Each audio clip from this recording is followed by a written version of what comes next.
مساء الخير يا كرويين، معاكم بافلي جرجس من اشغال كرويه. ايه الاخبار؟ النهارده حلقتنا حكايه وليلتنا طويله. النهارده منتخب البطاطا بيستغيث بينا بعد ما خدوا اولمبياد بوركينا فاسو 2008 و3 كاس عالم. السنه دي بنطمح ان احنا ناخد كاس العالم قطر 2022 بسكواد ما حصلش، وتحت قياده مين؟ مش اي حد، بيب جوارديولا. خلينا بس متفقين على حبه قوانين كده نمشي عليها الحلقه كلها عشان نبقى على نور مع بعض. اولا، اللعيبه اللي هنختارهم لعيبه هتكون مشاركه فعلا في كاس العالم السنه دي. اتنين، اللعيبه اللي هنختارها النهارده هيكون بناء على مستواها الفتره الحاليه مع انديتها وفي اخر كام ماتش مع المنتخب بتاعها. تالت حاجه ان احنا ما ينفعش نختار اكتر من لاعبين من منتخب واحد. يلا نبدا. يلا.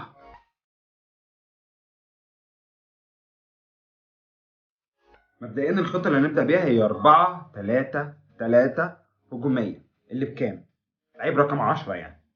اول حاجه طبعا نبدا بيها حراسه المرمى، الحارس الامين لمنتخب البطاطا اللي هيحملنا الجون بتاعنا وهيظبطنا ويشهيصنا ويستر لنا الدنيا كده. طبعا كنت من غير ما افكر كنت هاخد مانويل نوير، لكن ربنا يشفيه بعد اصابته بمرض السرطان وتاكد غيابه عن كاس العالم. هيبقى عندنا اوبشنات كتير قوي، هنحتاج ان احنا ناخد منها لعيب واحد بس، منهم مندي ورامز ديل اللي عامل مستويات حلوه قوي مع ارسنال الفتره اللي فاتت، وهيوجو لوريس، تيرشتيجن، كورتوا، وإيدرسون، واليسون.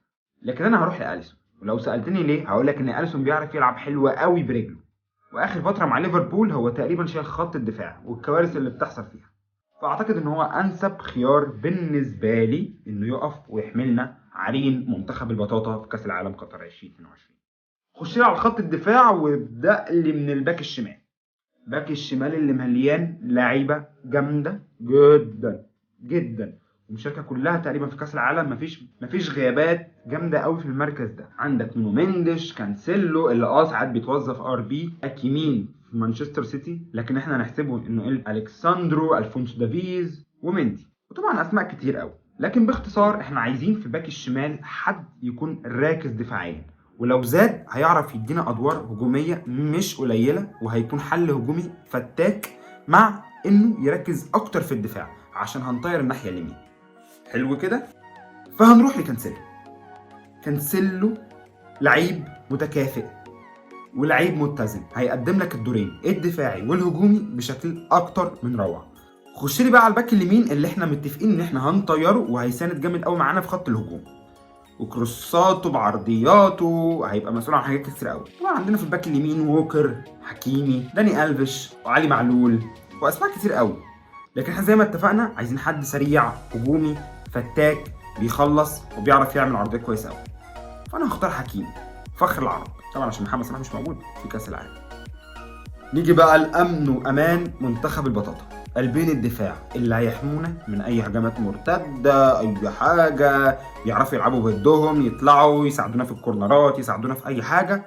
امن واماننا، امن واماننا. هنروح لمين؟ وسط خيارات كتير قوي موجوده عندنا، اللي بتتمثل في كوليبالي وفان دايك وكوندي وديليخت وفاران، ماركينيوس، سيلفا، روبن دياش، وما تعدش كتير قوي قوي قوي قوي قوي. من رأيي ان احنا هنحتاج حد راكز ورا يسند كده معانا ويشد خط الدفاع، يبقى حد عنده روح القيادة ويعرف يظبط الخط ورا ده كمان، وحد جنبه يكون في الحنين، خفيف، سريع على الكورة، سريع الانتباه، سريع البديهة، يهين نفسه في ارض الملعب عادي عشان يقطع الكورة. فالاختيارين اللي هنختارهم، اول واحد هيبقى فان دايك، وتاني واحد هيبقى كوندي لاعب فرنسا. وانا شايف ان خط الدفاع المكون من فان دايك وكوندي في تكافؤ كبير قوي، بالذات طبعا ان فان دايك مع المنتخب الهولندي بيقدم مستويات احسن بكتير قوي من اللي بيقدمها مع ليفربول، فاقدر اعتمد عليه مع منتخب البطاطا. نيجي بقى للثلاثه اللي في نص الملعب. الثلاثه اللي في نص الملعب اللي هنقسمهم لواحد سي دي ام، واحد سي ام، واحد كام، واحد بادوار دفاعيه، واحد بيقدم الاثنين ادوار دفاعيه وادوار هجوميه بتوازن، وواحد هجومي شويتين، صانع الالعاب يعني.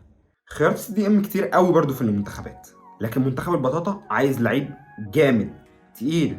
افتكروا ان احنا عايزين ناخد كاس العالم، احنا مش سهلين برضو. عندك بروزوفيتش، كازيميرو، رودري، بيريرا، لعيب البرتغال، فريد. لكن تقريبا اكفأ حد في المركز ده من وجهة نظري التي لا قيمة لها طبعا هو كيميتش. كيميتش يعرف حلو قوي يقدم الادوار الدفاعيه، تقريبا برقتين. طبعا احنا مفتقدين كانتي كاس العالم دوت، لكن لو كان موجود واحنا مغمضين كنا اخترناه، لكن للاسف كانتي غايب عن كاس العالم دوت.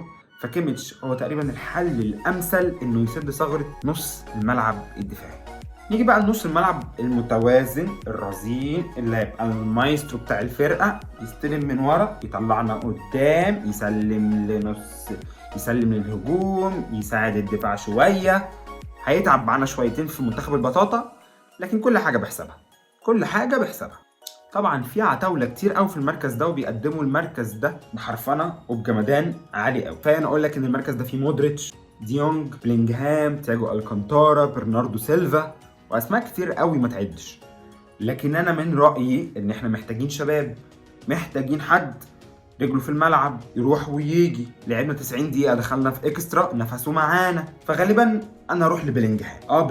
بلينجهام عامل مستويات حلوه قوي مع بروسيا دورتموند اخر فتره، ومع المنتخب الانجليزي بيقدم ادوار تحفه. فبلينجهام حد نقدر نعتمد عليه حلو قوي. نيجي بقى مايسترو منتخب البطاطا رقم 10 اللي هياخد يوزع لنا اللعب على خط الهجوم، وما هيبقى مستر اسيست عندنا في المنتخب. والمركز ده لو عديت اللعيبه، سواء انت حابب لعيب مهاري، لعيب بصير، لعيب خفيف، فهتلاقي اللي انت عايزه كتير قوي قوي قوي قوي. انت عندك برونو فرنانديش، ممفيس ديباي، ديبالا، نبيل فيكير، مولر، لوكاس باكويتا، ودي بروين. لكن اعتقد ان دي بروين بالنسبه لباقي اللعيبه اللي لسه قايلينهم دلوقتي، او باقي اللعيبه اللي في باقي المنتخبات، هو فارق عنهم شويتين. عينه بتشوف حاجات مفيش بني ادم طبيعي بيشوفها.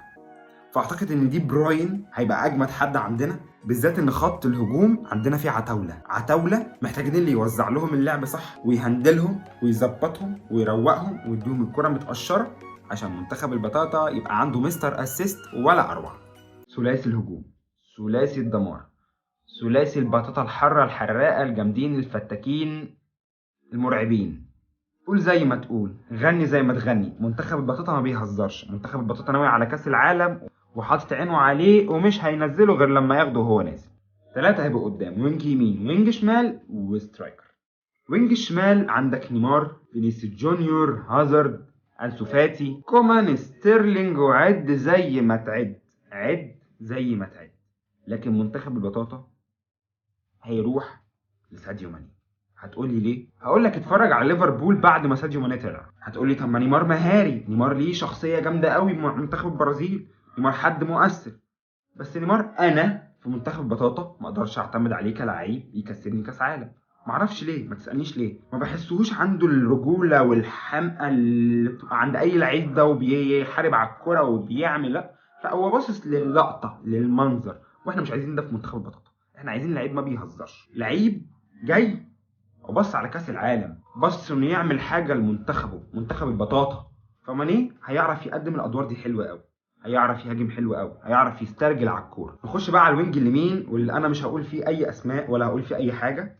كفايه ان ليو ميسي دي اخر كاس عالم ليه، وحلمنا كلنا ان نشوف ميسي بيرفع كاس العالم بجد مع منتخبه في اخر بطوله قاريه كبيره ممكن يلعبها. بما انه لسه محقق الكوبا امريكا، فما فاضلش غير كاس العالم بعد نهائيين يخسرهم، فدي اخر فرصه ان احنا نشوف ميسي بيرفع كاس العالم، عشان يبقى هكر اللعبه وقفلها وختم علمها وخلص اللعبه كلها، عشان نوصل لخط الهجوم، عشان نوصل للسترايكر بتاعنا، راس الحربه اللي كل واحد بيبص له ببصه مختلفه.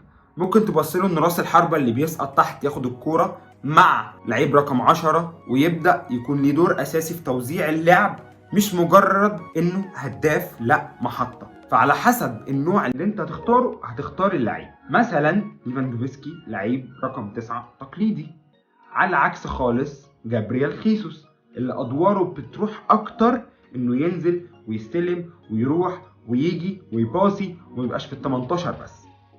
وسط لعيبه كتير قوي عندنا في المركز ده، من مبابي، بنزيما، ليفاندوفسكي، فيرنر، هاري كين، لوتارو مارتينيز، جابرييل خيسوس. لكن اعتقد ان كريستيانو رونالدو لا يعلى عليه.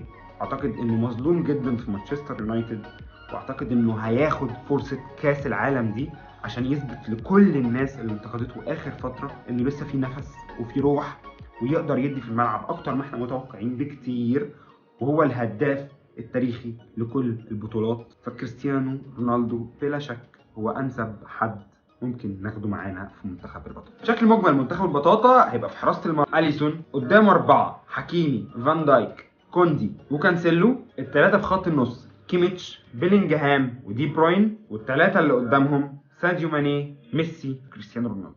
ده كان رأيي في منتخب البطاطا، ودي كانت فرقتي المثالية من وجهة نظري اللي ممكن اخد بيها كاس العالم. مش مهم رأيي انا، المهم رأيك انت. هستناك تقول لي مين الفرقة اللي انت ممكن تعملها سكواد جامد فتاك من وجهة نظرك تخش بيه كاس العالم وتقدر تاخده بيه. لو الحلقة عجبتك ما تنساش تعمل لايك وسبسكرايب وفولو، عشان في عظمة جاية قدام كتير قوي.